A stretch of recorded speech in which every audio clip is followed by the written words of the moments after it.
Okay, so what we've got here is we've got two IP cameras that we're going to do a bit of a comparison between. So the two cameras we've got here today is the HiLook IPC-T260H, which is 6 megapixel turret IP camera, and we've also got a UniView, which is the IPC3615ER3-ADUPF28. That's a mouthful. But what we've got, that's a 5 megapixel camera. So what we'll do is we'll have a look at the size dimensions now. So we've got, physically this one here is in height 95.9, whereas the UniView is 94. The base diameter of a HiLook is 127 millimeters versus 109. The HiLook weighs 635 grams and the UniView weighs 450. They're both made out of metal, so all the casings are metal apart from this plastic shroud.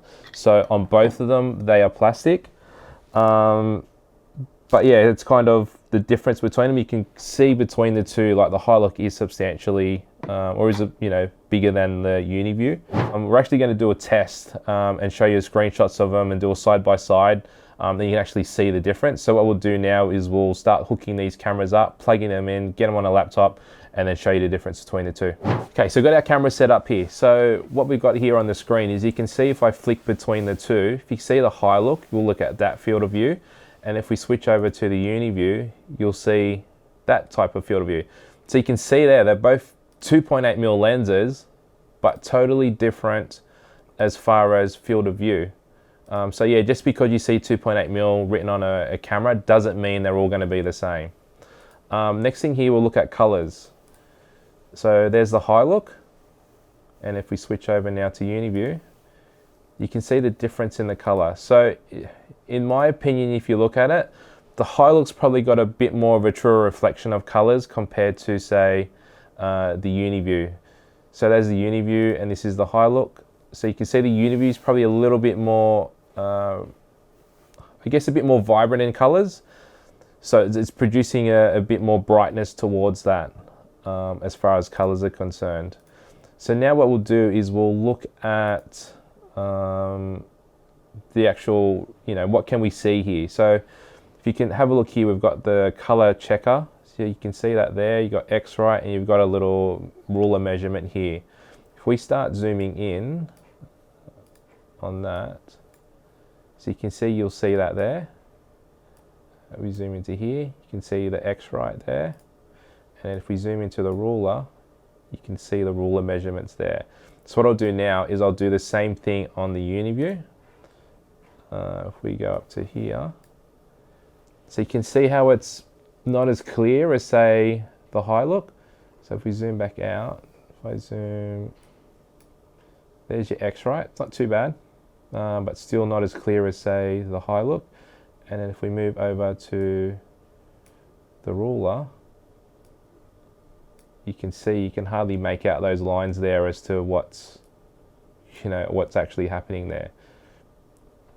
So yeah, you can clearly see there the difference between the two, the difference in field of view, and what actually you get once you start zooming in. So they're both set the same distance away from the color chart, but as you can see here, the results are a bit different. If we move across now into, say, the layouts of the web interfaces, so the HiLook one here probably looks a bit cleaner. You've got different types of settings here which you can jump into, different configuration settings. Just looks a bit cleaner compared to, say, if we go into the UniView. This is all subjective, but it's just the way it looks. The text is a little bit different, setup. It's still there, so all your information's still there. You've still got it. It just looks different. As far as usability, they're both kind of the same. You still can adjust different images. You can still set your OSDs and your privacy masks. So both of them have all got that in there. It's just the way it looks. As far as functionality goes, is that going to make a difference? Probably not. So we'll go also do some night shots. So we'll actually take this outside. We'll film some day shots. We'll film some night shots, and I'll do some bit of walking around, and you can see a real world practice as to how these cameras actually perform. So this is the HiLook camera setup. We're trying to see here what we can see at 15 meters away, and if we freeze the subject at that distance, you can actually clearly still see who that person or subject is at that distance, even though it's quite far away. Same test with the UniView. Once again, 15 meters away, we'll actually pause it and stop it. You can still make out, who that person is, or give you an idea of who that person is at that distance. No motion blur, exactly like the HiLook, giving you a good overall shot. Now in this video, what we'll do is we'll come up to the camera and we'll actually stop 3 meters away from the camera. And then from here you can see it's easier to identify who the person is. You can even make out the lettering on the jumper.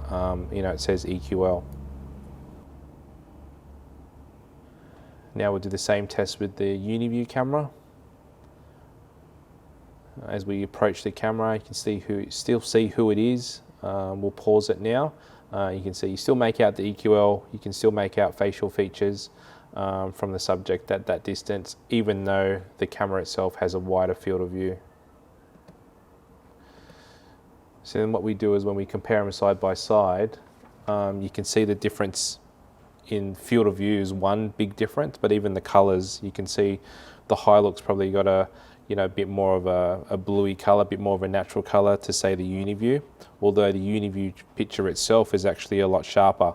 In both pictures, you're able to clearly identify who the person is, but the biggest thing is you can see it's a 2.8mm lens, but there's a difference in the subject as far as how close it is to the camera.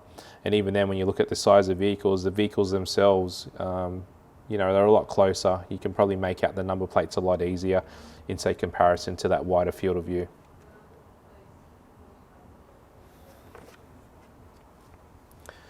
Same test, this is at night. So what you'll see here is there's a lot of motion blur, and if we freeze the frame there, you can't see or make out who that is at all. There's just no way this camera at night is going to be able to clearly identify someone at that distance, apart from giving you an idea. Same test with the UniView. Once again, there's a bit of motion blur there. If we freeze it, you can't make out anything of any person, or you won't be able to identify anything at that distance.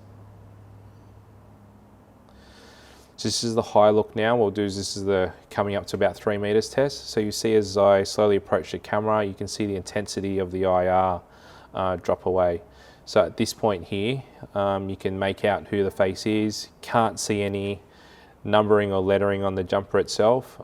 Image itself is not too bad, but you see the background is also dulled out as it focused in on the subject.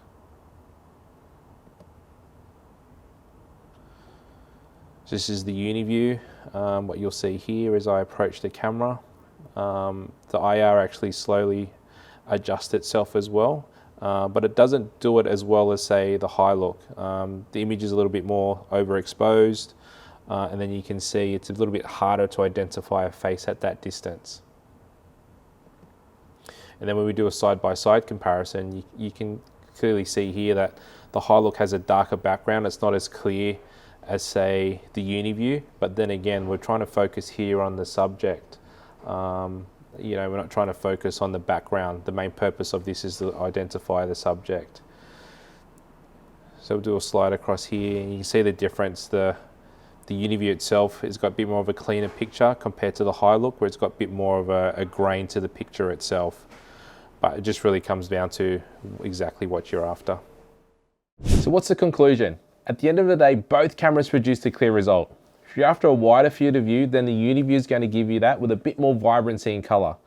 But if you look at the HiLook, it's got a narrower field of view, but it's probably going to give you a little bit more of a clearer picture as far as the image quality is concerned. And from there, it's really a choice. What do you prefer? So thanks for watching, and remember, if you like what you saw, don't forget to give us a thumbs up and subscribe to this channel to get notified of our latest videos. At EQL, we're always here to help and support your business.